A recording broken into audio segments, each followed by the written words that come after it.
चलो दोस्तों, आज हम पढ़ने वाले हैं प्रीपोजिशन। अब प्रीपोजिशन पढ़ने वाले, इसके पहले आप एक वीडियो इसमें पा चुके हैं प्रीपोजिशन में, वो फुल वीडियो था। अब इसमें एक ही प्रीपोजिशन का अलग अलग कंडीशन में, अलग अलग स्थिति में हम उपयोग कैसे करते हैं, यूज कैसे करते हैं, उसको हम इसमें एक एक करके देखेंगे।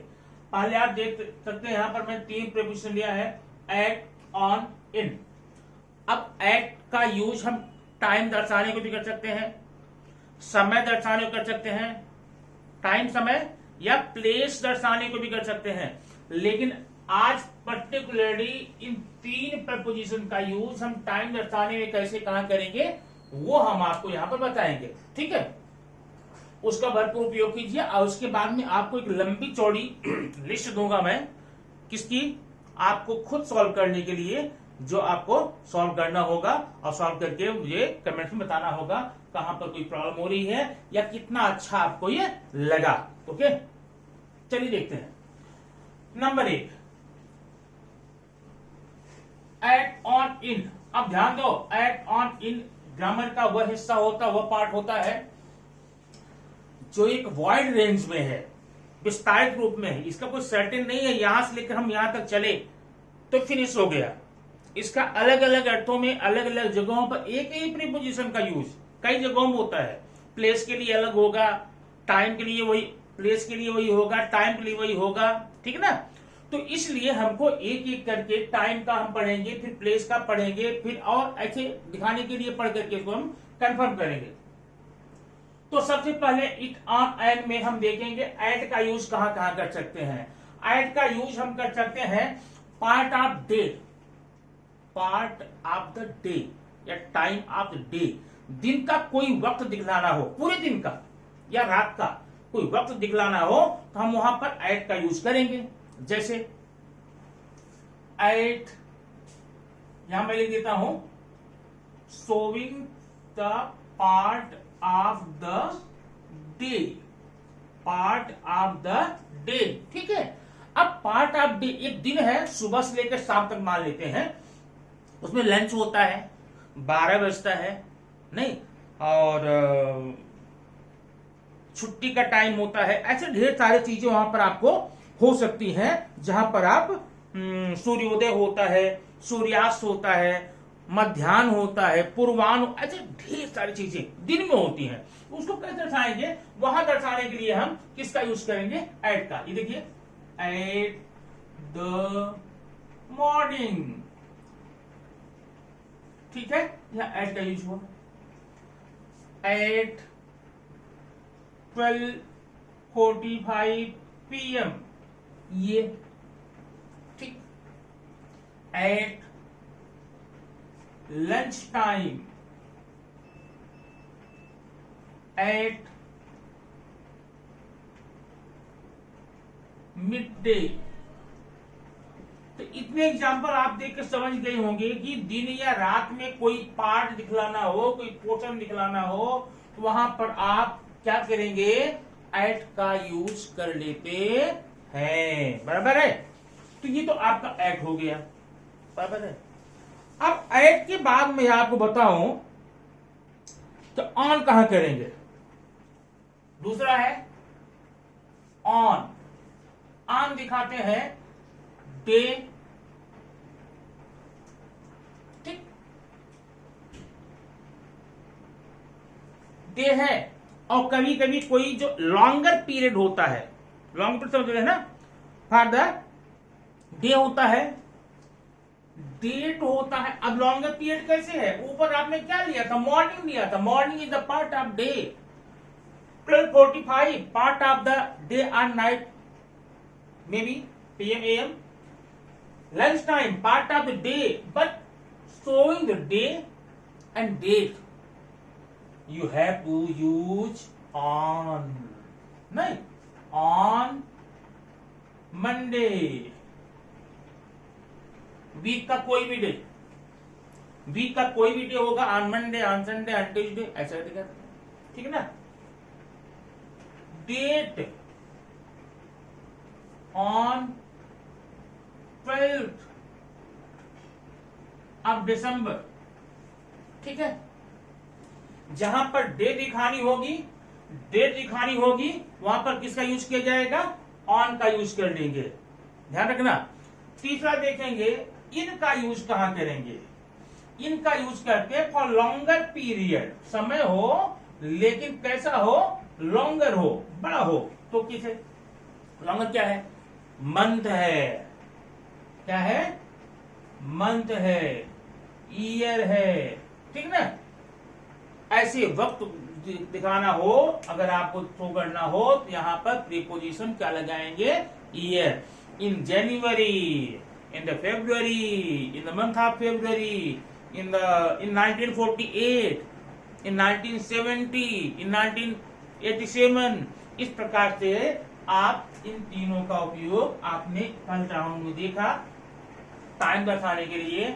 पहले हमने एट बताया, एट का यूज कहाँ करते हैं, पार्ट ऑफ द डे का कोई हिस्सा दिखाना हो, कोई पार्ट दिखाना हो तो वहां पर एट का यूज करके अपना हमेशा एट का यूज करना, ठीक है ना। और ऑन का यूज कहां करोगे, जहां पर दिन या तारीख दिखलानी होती है, हफ्ते का कोई दिन हो, संडे मंडे ट्यूसडे जो भी होता है, या फिर कोई तारीख हो, कोई डेट हो, तो दिखलाने के लिए आप क्या करेंगे, ऑन का यूज करेंगे। इनका यूज कहां करेंगे, लॉन्गर पीरियड हो, माने इन दोनों को समाहित करता हो, इन दोनों को जो आपस में लेता हो, उसमें हम क्या लगाएंगे, इन लगाएंगे ना। मंथ हो, ईयर हो, इस प्रकार से हम इसको यूज करके कर सकते हैं, ठीक ना।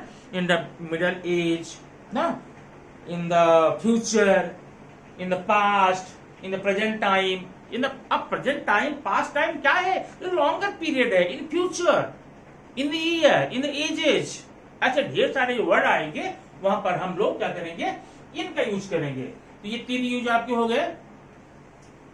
अब अगला हम इसको अगला पढ़ाएं, आप इसको नोट डाउन कर लीजिए, मैं तब आपको अगला बताऊं।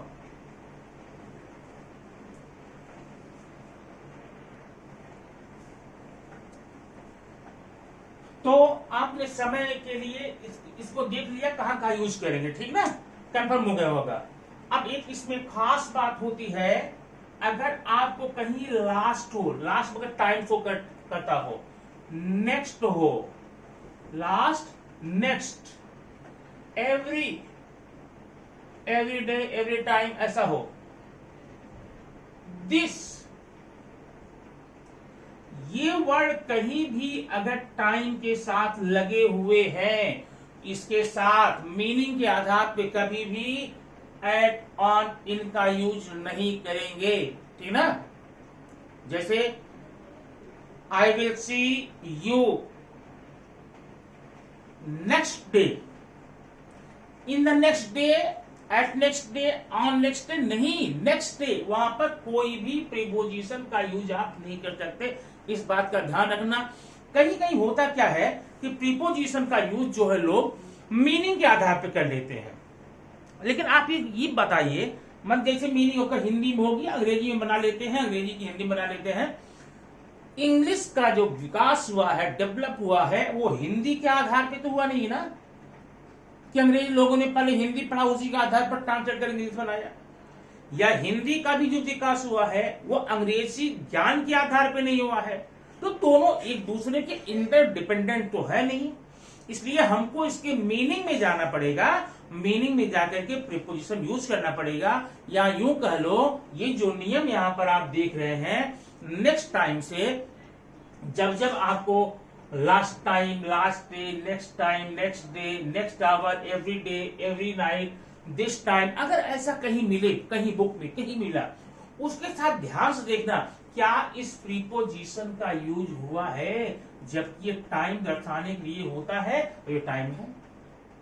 आप देख नहीं पाएंगे, जब नहीं पाएंगे तो आपको करना क्या है, आपको इसमें इसी को आत्मसात करना है, इसका भरपूर उपयोग करना है, और उपयोग करके क्या करना होगा, उपयोग करके आपको इसको हमेशा अपने साथ में रख करके कंफर्म होकर के आप स्कॉलर बन सकते हैं। नेक्स्ट आने वाले टाइम में आप अपने राइटिंग में, स्पीकिंग में, किसी भी ऐसी गलतियां आप नहीं करेंगे, ठीक है। तो ये थोड़ा आपको हो गया प्रीपोजिशन एट, ऑन, इन का।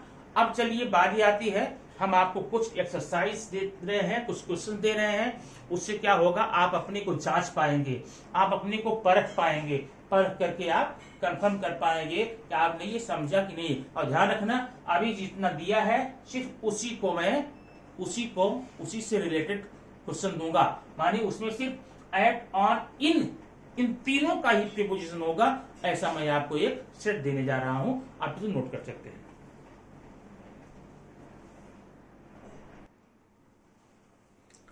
हाँ, ये आपके सामने है प्रैक्टिस सेट, 8 क्वेश्चन है, आपको सब कर दिखाना है, ठीक ना। आप जब भी वीडियो में आप क्या जाए, वीडियो को पॉज करना, पॉज करके रुका रहेगा, अगर पॉज नहीं करोगे तो एक करते करते निकल जाएगा। पॉज करके पूरे सेंटेंस लेना अपनी कॉपी में और फिर उसको क्या करना है, उसको आप इन, एट, ऑन भरना है। तो जब आप भर के हो जाएंगे ना, तो नीचे मैंने ये आंसर दिया है। आंसर पहले मत देखना, पहले कर लेना पूरा, करने के बाद में आंसर स्टडी करके पता ये कर लेना कि क्या तुमने जो किया है यहाँ पर आंसर वो राइट है कि नहीं है। ओके, तो ठीक है, आपके लिए सेट है, आप नोट करके इसको करके तुरंत इसका आंसर आप बताइए 8 में से आपको कितने मिले। Okay, thank you.